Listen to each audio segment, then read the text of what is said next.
Hello everybody, Chris Profi, Musically Obsessed. So I want to talk about Neil Young today. I was looking through Discogs and I realized, crap, I got a lot of Neil Young records. And they start in 2017 up to the latest release that he released last year. I want to show you what I have now. As far as Neil Young, I've got most of his stuff on CD. I think I have pretty much very close to his full discography on CD, and then like I said, I make up for it for what I have on vinyl. A lot of albums coming out from Neil Young. I feel like he releases like 3 albums a year. Would love to know your thoughts on Neil Young. If you're a fan, if you're sort of casual, what do you think about all these releases? Because there's a lot of them. And I personally like Neil Young, so I'm never bothered by another release coming out. And I don't expect to hear every song to be classic Neil Young and, one of those songs that you go, wow, that is the song. I just personally like that he is still coming out with music. A lot of it is off the cuff. A lot of it is just like, let's hit record, guys, and see what happens. I like that spontaneity, but I would love to know your guys' thoughts as well. So here we go. My Neil Young collection. It's not everything from 2017, but I will show you what I have. So in 2017, he released Hitchhiker. Now this album was actually recorded in 1976, and 8 of the 10 songs in here would eventually be released on other Neil Young albums.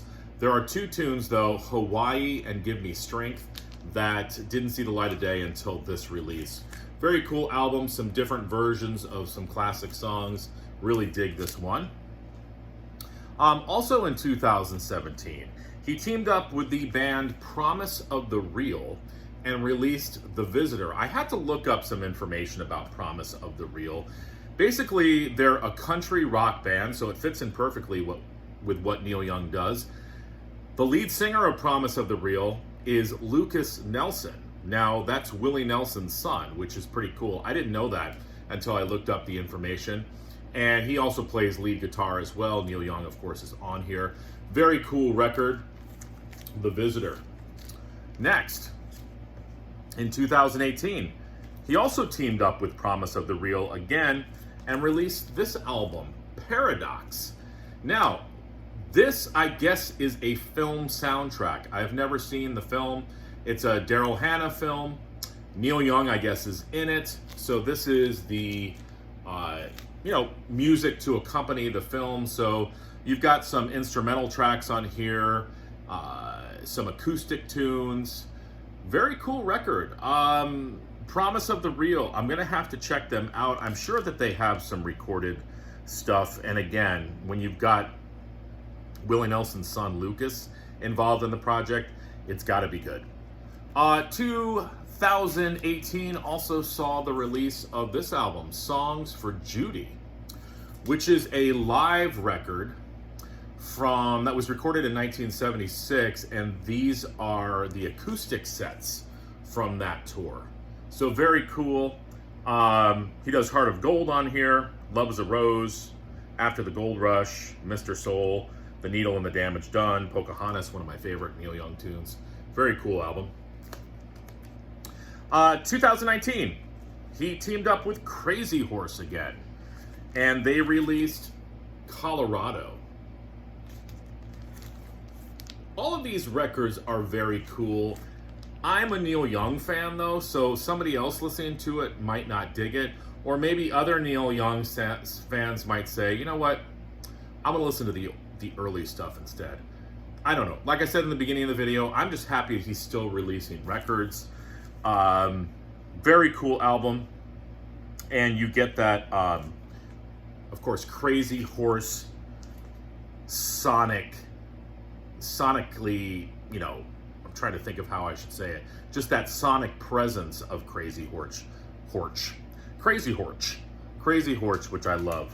I just said it again, Crazy Horse. I'm not going to edit this video.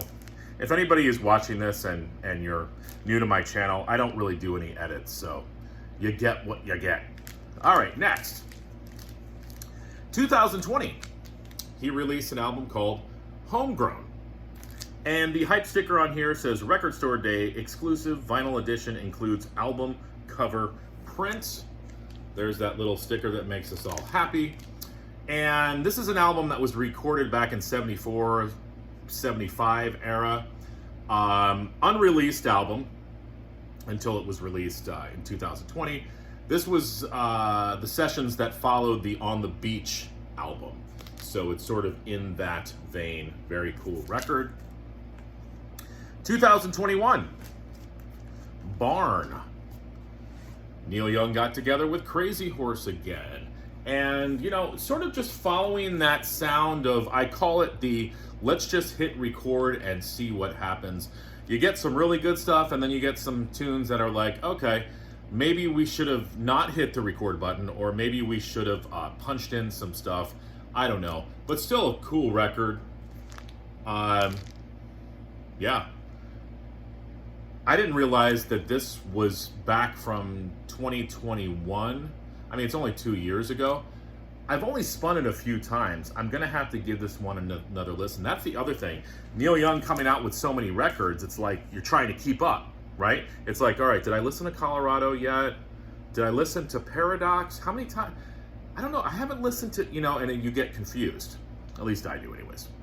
2022. There are 2 releases that came out last year. The first one is another album with Crazy Horse called Toast, which I've only spun a few times. I liked what I heard from it. I'm gonna have to get back into this one again. This looks like it's got 3 sides. I believe side 4 is an etching. And that brings us to his latest album. I think that this is his latest one, unless he's released 4 others since the end of 2022. This is called World Record. This is also with Crazy Horse. What's cool about this is produced by Rick Rubin. So Rick Rubin sort of sprinkles his magic into the recording. This is actually a picture of Neil Young's dad.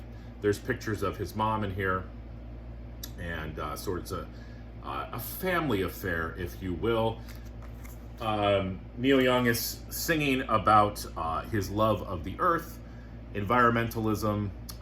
You know, some of the tunes on here love Earth. The world is in trouble now. This old planet, changing days, break the chain. The long day before. He's got a long tune on here about his love for cars called Chevrolet. Just begun listening to this album. I really like the Rick Rubin production. I like the Crazy Horse aesthetic that they bring. So very, very cool record. I feel like I've got to catch up on all these because I have a feeling this year, 2023, there's probably going to be a bunch more Neil Young records released. Let me know what you guys think of Neil Young. Let me know what you have. Do you like the early stuff better? Are you happy with his latest albums? How do you feel about the amount of music that Neil Young releases? Would love to know your thoughts. All right, everyone. Bye.